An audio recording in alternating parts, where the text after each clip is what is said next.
lalo pang bumilis ang inflation rate sa bansa dahil po yan sa mataas na presyo ng pagkain at mga non-alcoholic beverages. At batay sa talaan ng Philippine Statistics Authority o PSA, abay dumagdag rin sa bilis ng inflation ang pagtaas ng bayarin sa housing, tubig, kuryente at sa produktong petrolyo.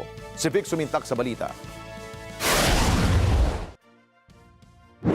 Tumaas muli ang inflation rate sa bansa mula sa 3.8% noong buwan ng Abril ay naging 3.9% nitong nakalipas na buwan ng Mayo ng taong kasalukuyan.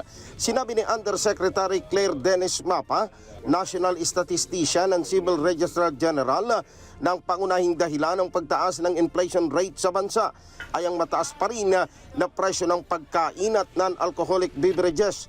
Ayon kay Mapa, bagamat bumaba ang presyo ng bigas nitong buwan ng Mayo, nananatiling mataas naman ang presyo ng karne at non-alcoholic beverages sa mga pamilihan. Although bumaba siya ngayong Mayo, but still it is 23%. So substantial yun, both for the all-income household, kasi alam naman natin mataas yung weight ng ating rice doon sa inflation basket for all-income households at doon sa bottom 30% income household.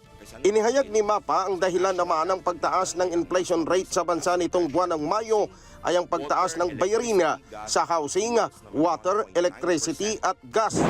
Ito ay may 56.8% share sa pagtaas ng pangkalatang inflation sa bansa. Ang nagambag ng malaki sa pagtaas ng inflation para sa housing, water, electricity, gas and other fuels ay ang mas mabagal na pagbaba ng presyo ng kuryente na may negative 8.5% inflation. Batay sa report ng PSA, ang National Capital Region o NCR pa rin ang may naitalang pinakamataas na inflation rate kumpara sa iba pang rehiyon ng bansa. Vic Sumintak para sa Mata ng Agila, matatag, matapang, matapat. Maraming salamat sa inyo pong pagsubaybay sa Mata ng Agila Primetime.